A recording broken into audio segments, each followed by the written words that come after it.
Le département des Alpes-Maritimes présente les protecteurs de l'enfance. 24 heures dans leur vie. Contraction, la rupture à la poche des os. Quoi d'autre? Qu'est-ce qui vous ferait partir aux urgences? Ça, c'est la mission de la PMI, la prévention. La PMI, c'est universel. Ça peut être des mamans qui n'ont pas de sécurité sociale, pas de mutuelle, mais ça peut être des mamans qui travaillent, aussi. Si nous, on s'aperçoit de quelque chose, on peut orienter sur une consultation infantile. Mais ce qui se dit ici reste ici. On est vraiment dans l'anonymat, dans la bienveillance. C'est vraiment de la prévention.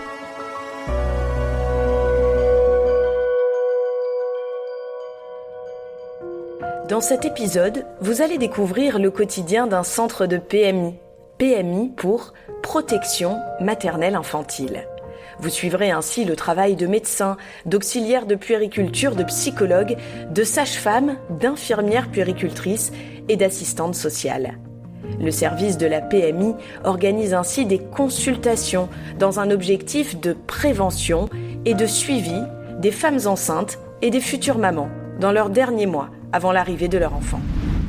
Du coup, pour un petit peu rappeler, alors la semaine dernière, vous c'est pas le premier du coup, mais alors on a fait tout ce qui était la valise pour la maternité, les achats à faire déjà pour la valise, pour vous et pour le bébé, les gros achats aussi à faire pour la maison. Et après, alors on avait fait des signes de départ pour la maternité. Qu'est-ce qui fait qu'on va se présenter aux urgences maternité? Alors, on va pouvoir faire un petit rappel comme ça pour les deux autres mamans du coup. Alors, qu'est-ce qui vous ferait partir aux urgences maternité? Vous en rappelez un peu ou pas? Qu'est-ce qu'on a dit la semaine dernière? On a parlé de quoi? Les contractions. Ouais, les contractions. Alors, qu'est-ce qu'on avait dit sur les contractions? Est-ce qu'une contraction, on va aller aux urgences maternité? Faut que ce soit toutes les 3 à 5 minutes pendant 1 heure. Ouais, régulière pendant 1 heure. Voilà. Après, on avait parlé de la perte des os aussi. Oui. La poche des os. Nous sommes en plein cours de préparation à l'accouchement au centre de PMI Nice-Cessol. Delphine, sage-femme, entraîne comme des guerrières un groupe de 5 futures mamans. Contraction, la rupture à la poche des os. Quoi d'autre? Qu'est-ce qui vous ferait partir aux urgences? Allez, les mamans qui n'étaient pas là du coup la semaine dernière. À part des contractions et la rupture. Alors, pour des urgences, là du coup un petit peu plus général, mais par rapport à la grossesse. Ne pas sentir bébé bouger pendant un certain temps. Ouais, super. Absence de mouvement de bébé. Donc, alors, passé quel délai on va se présenter aux urgences? Je sais pas. Après, moi, j'ai eu 24 heures sans rien. 24 heures sans rien. Malgré beaucoup d'essais. Ouais. C'est là que j'ai été aux urgences. D'accord. Vous avez attendu 24 heures? J'ai attendu une journée entière. Voilà. Ok. Le matin, j'y suis allée le lendemain matin, quand j'ai rien senti du tout. Ouais. Qu'est-ce que vous en pensez, les autres mamans? Est-ce que c'est pas mal 24 heures ou pas? C'était 6 heures. Ouais, c'était beaucoup moins, d'accord? Déjà, si on arrive à 4 à 6 heures sans sentir le bébé bouger, on commence par des essais, comme vous dites. Les essais, c'était quoi? C'est manger quelque chose de sucré, boire froid, bouger, l'embêter un petit peu. Tout ça. Exactement. Parce qu'il a le droit de dormir des fois quand même, le pauvre. Déjà en premier, mais après, en effet, passer 6 heures, et si c'est surtout pas comme d'habitude, on va aux urgences, c'est toujours mieux d'aller aux urgences pour rien. Que pour quelque chose de grave. Enceinte de 7 mois, ces femmes vont suivre 4 séances de 2 heures pour se préparer au mieux à accueillir leur premier ou deuxième enfant. La PMI souhaite prévenir au maximum les inquiétudes liées à l'accouchement et aux premières heures, semaines du nourrisson. On va leur proposer une 5e séance de réunion d'information en binôme avec les puéricultrices qui vont être plus des questions qui vont tourner sur les pleurs du nouveau-né qui sont pas abordées forcément en cours de préparation à la naissance et qui sont une des questions des mamans, les pleurs des nouveau-nés qui les angoissent beaucoup et qui peuvent être parlées un petit peu tard sur soit les consultations de puériculture ou sur les séances de massage bébé, mais c'est un petit peu déjà tard en fait pour les mamans qui sont angoissées, qui peuvent vite aller aux urgences à cause de pleurs inexpliquées. Ça c'est la mission de la PMI, la prévention pour justement accompagner au maximum les mamans. Il y a des mamans aussi qui viennent faire les cours de préparation à la naissance, c'est leur 2e, leur 3e enfant, mais c'est pas forcément pour le cours, mais des fois c'est juste pour rompre l'isolement social ou voir comment ça se passe, parce qu'en France, c'est un accouchement différent que dans un autre pays, par exemple. Donc, c'est un petit peu pour refaire des rappels et surtout un petit peu aussi tisser des liens. Des fois, il y a des échanges en fin de séance, de numéros, où je vois devant la PMI qu'elles discutent ensemble. Donc, ça aussi, c'est intéressant. Les cours de préparation à la naissance, ça s'adresse à tout le monde. La PMI, c'est universel. Et les cours, donc ça peut être des mamans qui n'ont pas de sécurité sociale, pas de mutuelle, mais ça peut être des mamans qui travaillent, ont une carte vitale, ont une mutuelle, voilà, aussi. J'aimerais vous faire un petit peu dessiner quelque chose de très schématique. Je vais vous rendre vos petites feuilles où vous allez me marquer juste le ventre avec l'utérus, le bébé, le placenta, la poche des os et le cordon. Souvent, on connaît très très mal son corps, on connaît très très mal son périnée. Ça, c'est quelque chose qui n'est pas connu, et que du coup, quand on dit on va faire de la rééducation du périnée après la naissance, déjà, où est le périnée, à quoi il sert le périnée, comment on peut apprendre à gérer son périnée, tout ça. Il y a plein de petites choses, voilà. Donc se préparer à l'accouchement, c'est aussi bien connaître son corps. Ouais. Oui. En quoi ça aide ? Ça aide à savoir, avoir le ressenti pour savoir après où pousser, comment pousser. Dans 2 mois, l'une des participantes mettra au monde son 2e enfant. Et comme chaque accouchement est différent, elle a décidé de suivre à nouveau la formation. Ça rafraîchit parce qu'on oublie, même si on en a eu avant. Et puis ça permet aussi d'apprendre de nouvelles choses, parce qu'il y a forcément de nouveaux exercices ou des choses que j'ai pas connues avant, que j'ai pas eues dans mon précédente préparation à l'accouchement. C'était avec une autre PMI. Et puis on récolte des informations à droite et à gauche au maximum. Le but, c'est d'être le plus préparé possible. Donc là, ça vous fait du bien aussi de voir oui. d'autres femmes, ouais. Qu'est-ce que ça vous apporte ? De sortir, de voir d'autres futures mamans, d'autres femmes, ça fait du bien aussi, parce qu'après, c'est vrai que on est souvent, dans mon cas, on est souvent seul et on peut pas forcément faire des activités tout le temps, donc oui, ça fait du bien au moral. Des séances qui font du bien, qui rassurent et qui évitent aussi des inquiétudes inutiles. Chaque jour, Delphine conforte et accompagne ses patientes pour leur garantir le plus de sérénité possible. Le rôle premier des professionnels de la PMI est d'accompagner les femmes enceintes et de leur donner toutes les informations concernant leur suivi médical pendant la grossesse.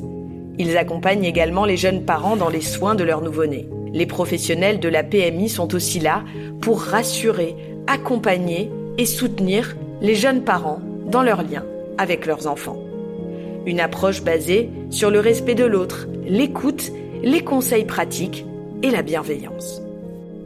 Qu'est-ce qui vous plaît dans ce métier de sage-femme au quotidien ? C'est pour rassurer les mamans, leur donner des repères et qu'elles se sentent pas seules chez elles pendant la grossesse et pour l'après avec leur bébé, qui a un contact facile aussi. C'est ça qui est bien, pouvoir appeler facilement la PMI et demander à parler à la sage-femme, à la puéricultrice ou autre. Les centres de PMI sont de véritables cocons pour les futures et jeunes mamans. Il est possible d'y être suivi et accompagné tout au long de sa grossesse, par des médecins, des sages-femmes, mais aussi par des puéricultrices et éducatrices, dans les premières semaines, mois et années de la vie de l'enfant. Bonjour. Oh, mais c'est Asia. Bonjour, mademoiselle. Bonjour. Alors, les mamans, les mamies, les adultes. Regarde, Kéron, un petit café, un thé, un chocolat chaud. Oui. Ah, c'est nouveau. Un cappuccino. À les entendre, on croirait qu'elles se connaissent depuis toujours. La plupart se rencontrent en réalité pour la première fois. Au centre de PMI Nice-Lyoté, Cécile, éducatrice de jeunes enfants, organise tous les lundis et jeudis matins des séances d'accueil et d'éveil pour les enfants et leurs mamans. C'est vraiment un soutien à la parentalité.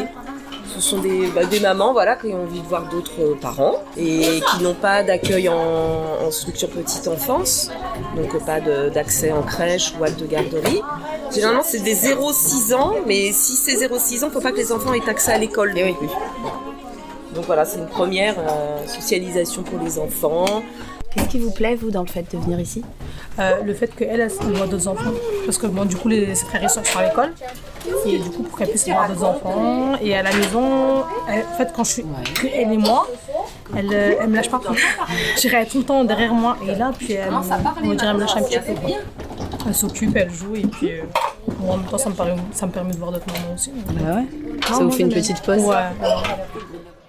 Dans ce lieu d'accueil enfants-parents, les enfants jouent et les mamans se reposent. Ici, elles viennent chercher sans pression ni gêne des conseils sur le bon développement de leur bébé. Non, les écrans, il faut vraiment éviter. Hein. Les téléphones, les tablettes, la télé, vous savez. Hein.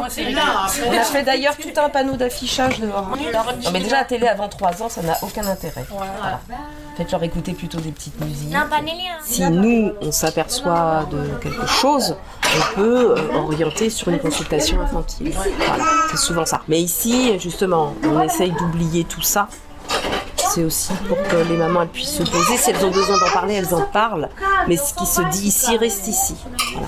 On est vraiment dans l'anonymat, dans la bienveillance. En fait, c'est surtout ça. C'est vraiment de la prévention. Prévention, soutien et lien social sont les maîtres mots de ces accueils parents-enfants en PMI. Maintenant, je ne vais pas travailler, qu'elle n'a pas place en crèche. Il nous reste le dos, la maison, je vais faire nettoyage, laver, repasser, manger. Ici, pas faire ça. Nous convivons ensemble. Quand je sors d'ici, Jiva elle adore. C'est bon pour le faire les choses à la maison. Cette jeune maman portugaise s'est installée à Nice avec son mari et ses 2 enfants. Ces moments d'échange lui permettent de souffler, mais également de s'intégrer et de perfectionner son apprentissage du français. Maintenant, je pars un peu mieux. Mais avant, la première fois que je entre ici, je parlais rien. Et c'est ça, faire bien pour parler, pour écrire un peu, oui. Et pour apprendre avec les autres mères. Ah, ça vous êtes ému. Oui, pour apprendre avec les autres mères. Oui. C'est que ça vous fait du bien alors si vous êtes ému. C'est différent. Oui, c'est pas tout le même langue. Oui, mais c'est bon pour expresser. Ici, c'est bon. C'est bien pour les enfants et pour les mamans. Et pour moi, oui. Cécile, qui pilote cet atelier, le sait. Ces accueils parents-enfants sont de vrais repères pour les mamans du quartier. Je pense que c'est pour ça que ce LAEP perdure, parce que c'est un petit peu un lieu ressource pour les familles. C'est vraiment, il y a le bouche à oreille aussi. Hein. Les mamans, elles viennent. La semaine dernière, maman était venue avec une amie. Il y a un bel échange entre les mamans sur les conseils de la vie quotidienne. Moi, j'apprends tous les jours avec elles. C'est vrai, elles ont une richesse, les mamans. Tous les services, les consultations et les accueils que proposent les PMI du département sont ouverts à toutes et à tous. Et surtout, ils sont gratuits. Une façon de permettre au plus grand nombre d'accompagner au mieux son enfant dans les premières années de sa vie. Vous venez d'écouter Les protecteurs de l'enfance, 24 heures dans leur vie. Un podcast réalisé par le département des Alpes-Maritimes.